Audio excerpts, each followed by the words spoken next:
Big boss Malayalam season 7 ലൈവിനകത്ത് ആര്യൻ അപ്പാനിഷരത്ത് എന്നിവർ ആ ഒരു ബെഡിൽ ഇങ്ങനെ ഇരിക്കുമായിരുന്നു ഒരുമിച്ച്. അനുമോൾ ആ വഴിക്ക് വന്നപ്പോൾ ആര്യൻ എന്തോ ഒരു കാര്യം തമാശയ്ക്ക് പറഞ്ഞു.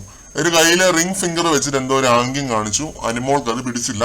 ആര്യനുമായിട്ട് ഓൾറെഡി അനുമോൾക്ക് ഒരു പ്രശ്നമുണ്ട് ജിസേലിന്റെ ആ ഒരു ഇന്നേഴ്സിന്റെ കേസിൽ. അതിൽ അനുമോൾ ഒത്തിരി പഴി കേട്ടതാണ്. അത് ഞാൻ ഇവിടെ ഒരു മനുഷ്യനോട് പോലും പറഞ്ഞിട്ടില്ല എന്ന് പറഞ്ഞാണ് ഈ ഒരു അനുമോളും ആര്യനും തമ്മിലുള്ള ഈ ഒരു തർക്കം തുടങ്ങുന്നത്. അത് പിന്നെ എല്ലാവരും ഏറ്റുപിടിക്കുകയായിരുന്നു. പിന്നെ അനുമോള് പറഞ്ഞ ഒരു സ്റ്റേറ്റ്മെന്റിനോട് എനിക്കൊരു ചെറിയ വിയോജിപ്പുണ്ട്. 23 വയസ്സുള്ള ഒരു പയ്യൻ ഇത് ചെയ്യാൻ പാടില്ല, അത് ചെയ്യാൻ പാടില്ല, അതെന്ത് ഡോക്കാണത്? അനുമോളും ഈ പുള്ളിയും തമ്മിൽ കൂടിപ്പോയാൽ ഒരു 5 വയസ്സിന്റെ വ്യത്യാസം കാണും. അത്രയും പോലും കാണത്തില്ല എന്നാണ് തോന്നുന്നത്. ഞാൻ ഒന്നും ചെക്ക് ചെയ്യാതെയാണ് കേട്ടോ പറയുന്നത്. അപ്പൊ പിന്നെ മറ്റേ ചേച്ചിയമ്മ കളിക്കുന്നതിൽ ഒരു രീതിയിലുള്ള ഒരു അർത്ഥവും ഞാൻ കാണുന്നില്ല.